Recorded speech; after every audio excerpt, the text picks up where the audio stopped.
Here's what happened. A shepherd in ancient Sicily found a skull the size of a boulder, with one enormous hole right in the middle where a face should be. He had never seen an elephant.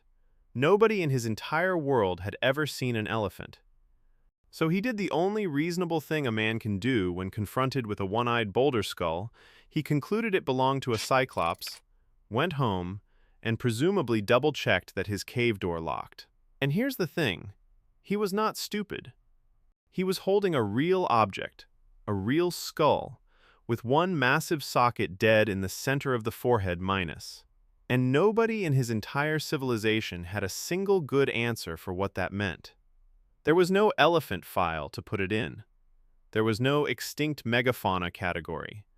There was just a giant one-eyed skull in his hands, and a very long, very nervous walk home. This is the thing nobody tells you about the ancient world. Ancient people were not sitting around inventing monsters for fun.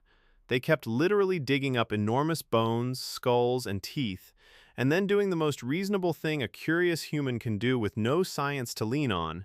They reverse-engineered a creature to fit the evidence. They were doing field paleontology with zero training, zero context, and a head start of exactly nothing. And they were disturbingly close to right, including one Roman naturalist who, in the year 77, calmly described a sea creature with arms 30 feet long and a head the size of a wine cask. Scientists laughed that one off for 19 straight centuries. We are absolutely going to get to what they eventually pulled up out of the ocean. But first, we have to talk about the rocks people use to dip in their wine. Number 6. The tungstones. Picture Malta. Beautiful island, lovely coastline, and for centuries absolutely littered with these strange triangular stones that frankly looked like petrified tongues. The locals called them glossopetrae tungstones minus, and the big question was where on earth they came from. Pliny the Elder, our Roman naturalist, had a theory in his Naturalis Historia around the year 77, and the theory was that they fell out of the sky during lunar eclipses. That was the science. The moon goes dark, the heavens spit tongues at you, you collect them. Cosmically tidy. The medieval Maltese had a different explanation, and it involved St. Paul, who got shipwrecked on the island around the year 60. As the legend goes, Paul was bitten by a serpent, was completely fine about it, and in his irritation cursed every serpent on Malta into stone. So all those tongue stones? Snake tongues. Petrified by an apostle with a grudge. And people did not just admire these things, they put them to work. The going belief was that a tungstone could detect poison, so you would dip one into any drink you suspected was trying to kill you. They ground them into medicinal powder. They wore them as amulets. An entire anti-assassination industry built on mystery rocks. So what were they actually? They were teeth. Fossilized shark teeth, including teeth from Megalodon, the absolute unit of prehistoric sharks. A naturalist named Fabio Colonna figured this out and wrote it down in 1616, arguing these were the ancient remains of sharks. But the man who truly closed the case was a Danish anatomist named Nicolaus Steno. Around 1666, he got his hands on a great white shark, dissected its head, and compared the teeth in its jaw to the tungstones everyone had been dunking in their wine. They matched. He published the comparison, and in doing so, he established the radical idea that fossils are the remains of once-living things. That single shark autopsy became a foundational moment for both geology and paleontology. So the next time someone hands you a poison-detecting amulet, just know it's a shark tooth, and the assassin is still very much an option. Number 5. The hero giants. In 475 BC, the Athenian general Cimon staged a triumphal procession into the city, and the centerpiece of this procession was a set of bones. Not just any bones. These, he announced, were the bones of Theseus Nitus, the legendary hero, the Minotaur guy, founder King Energy recovered from the island of Skyros and brought home where they belonged. Athens went wild. National treasure, sacred relic, the literal skeleton of a demigod. They were almost certainly mastodon or mammoth bones. And here is the part that makes the mistake completely forgivable. The limb bone of a mastodon is roughly 3 times the size of a human limb bone minus, but it is the same shape. Same basic architecture, just scaled up to this guy fought monsters proportions. So if you are an ancient Greek, and your entire cultural framework already tells you that heroes were enormous, and someone digs up a thigh bone 3 times normal size, you are not going to think extinct elephant relative. You are going to think found him. The traveler Pausanias later described hero bones as larger than a man's, conveniently displayed with a breastplate alongside, just to seal the deal. And this was not a one-off. The Greeks made a whole practice of it.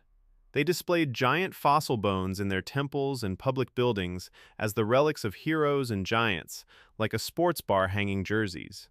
Pausanias, who was basically the ancient world's travel blogger, personally documented oversized bones too big for those of a human being at Teheia, at Skyros, on Lesbos, Samos, Chios, all across Asia Minor.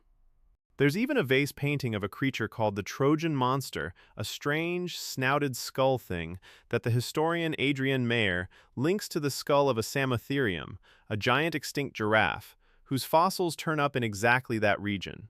They were finding the bones. They were just filing them under mythology instead of natural history, and honestly, given the options available, the demigod explanation has way better merchandising. Number 4. The Siberian unicorn. Now this one didn't start as a misidentified fossil. This one is just a flex by reality, because the Siberian unicorn was real, it was enormous, and it is genuinely called Elasmotherium sibiricum. It was a rhinoceros. But scale up everything you're imagining. This animal weighed around 3.5 tons, that is woolly mammoth weight class. It reached up to 15 feet long, it stood over 2 meters at the shoulder. And it was traditionally reconstructed with a single horn on its forehead that may have been up to 2 meters long. 2 meters. A 6.5-foot horn on a 3.5-ton tank of an animal. Now, fairness to the science, a 2021 study threw a little cold water on the giant spike, suggesting that the dome on its forehead might have supported a hard keratinous pad rather than one dramatic lance. So maybe less unicorn, more the angriest forehead in the Pleistocene. Either way, this thing existed. But here is the genuinely spooky part. Scientists used to believe Elasmotherium went extinct somewhere between 200,000 and 100,000 years ago, long gone. Ancient history. No chance any human ever laid eyes on it. Then, a 2018 study in Nature Ecology and Evolution redated the fossils, and the new number was a gut punch. This animal survived until at least 39,000 years ago, possibly as recently as 35,000, which means it overlapped with us. Anatomically modern Homo sapiens were out there on the same step at the same time as a 3.5-ton unicorn rhino. Now, to be honest, we have no confirmed archaeological evidence that any human and any Siberian unicorn ever actually met. No cave painting, no butchered bones, no smoking gun. So we can't prove a single early human ever saw one. But they were in the same place at the same time. Which means somewhere out there is the possibility of a guy who watched a unicorn the size of a car walk past, told everyone in his clan, and got absolutely zero credit, because he had no way to write "I told you so" for 39,000 years. Number 3. The griffin. And this one comes with an asterisk. The griffin is that magnificent mashup monster, body of a lion, 4 legs, but the head and wings and beak of an eagle, and clawed feet up front. In Greek lore, griffins lived out east, in the deserts near Scythia, and they guarded gold. Around 675 BC, a Greek writer named Aristeas traveled to the Scythian nomads and brought back their tales of these gold-guarding beasts, and that's right about when griffins first start showing up in Greek writing. Adrian Mayer put forward a beautiful theory for where that image came from. Out in the Gobi Desert region lie the skeletons of Protoceratops, Siccus, a dinosaur, about 6 to 7 feet long, 4 legs, a sharp eagle-like beak, and clawed feet. Read that description again. 4-legged, beaked, clawed. It's a griffin with the wings filed off. Mayer argued the Scythians were finding these skeletons, weathering out of the ground, and reverse engineering a monster from them. And the theory got a serious boost in 1922, when the adventurer Roy Chapman Andrews explored the Gobi and reported Protoceratops fossils littering the ground in what are now some of the richest dinosaur beds on the planet. Nearby, the Tian Shan and Altai Mountains were historically mined for gold, beaked beast, guarding gold, in the desert. The story practically writes itself. It's a fantastic theory. It might also be wrong. Because here's the asterisk. In 2024, a peer-reviewed study in Interdisciplinary Science Reviews by Witten and Hing took a hard look at the Griffin Protoceratops link and found it, in their word, uncompelling. Their objections are pretty brutal. Griffin imagery, they point out, predates Greek contact with Scythia by almost 2,000 years, meaning people were drawing griffins long before anyone could have been inspired by a Gobi dinosaur dig. And no gold has actually been found at the Protoceratops sites. So the very thing the griffins were supposed to be guarding isn't there. I'm not telling you who's right. I'm telling you that even the Monster Was Real episode of ancient history has a peer-review knife fight going on inside it, and that is exactly as it should be. Number 2. The Cyclops. Remember our one-eyed shepherd? Here's what we left out at the top. In 1914, an Austrian paleontologist named Othenio Abel proposed that the entire myth was born from ancient Greeks finding the skulls of a dwarf elephant called Paleoloxodon falconeri, an animal that stood just 3 feet tall, scattered across the islands of the Mediterranean. And once you understand the skull, you cannot ununderstand it. Stand where the shepherd stood. You have never seen an elephant, and you never will, because there are none anywhere near you. You pick up a skull that's bigger than your torso, and the most violent, dominant feature on the entire thing is one gaping hole right in the center of the forehead. That hole is the nasal cavity, miss in life. It's where the trunk attached. But you don't know that, because you have no concept of a trunk. The actual eye sockets are small, and they're tucked away off to the sides, low and easy to miss, exactly where a person scanning a face would never think to look. So your brain does the only honest thing it can with the evidence in front of it. It sees one enormous eye, dead center, on the skull of something the size of a house. Not a metaphor. Not a story someone made up by the campfire. A physical object that genuinely, undeniably looks like it had a single colossal eye. Those skulls have since turned up across 5 Mediterranean islands: Sicily, Crete, Cyprus, Malta, and Telos, and the overlap with Cyclops legends is almost embarrassing. And if you think a 3-foot dwarf elephant is convincing, Crete, the island most tangled up with Cyclops stories, Nikos also handed people fossils of Dinotherium giganteum, whose name roughly translates to giant, terrible beast, which is just paleontologists openly admitting the Greeks had a point.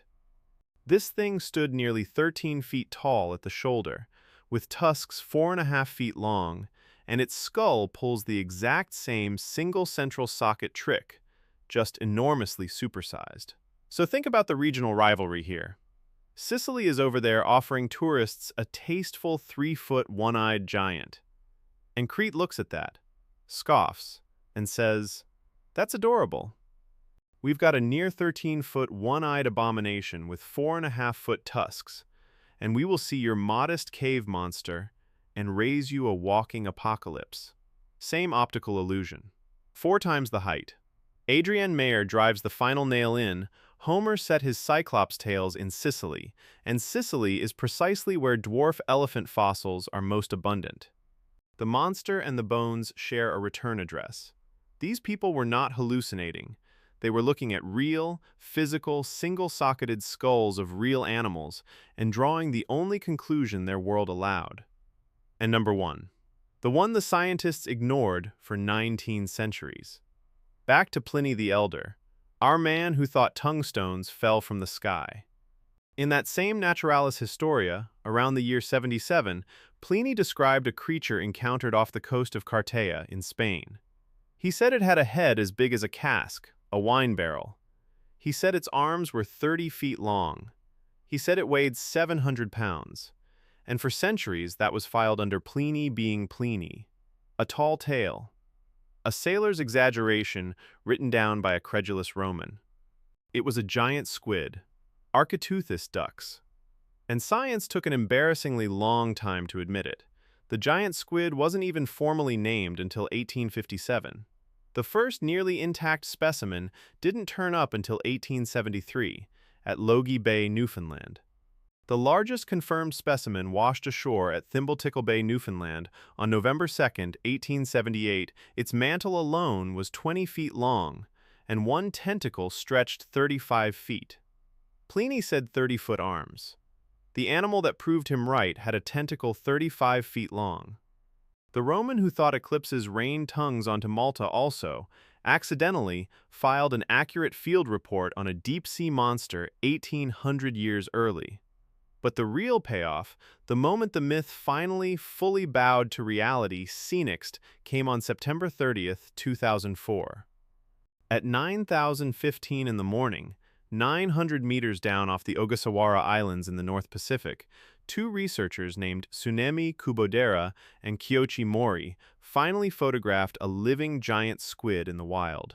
Over 4 hours, more than 550 images.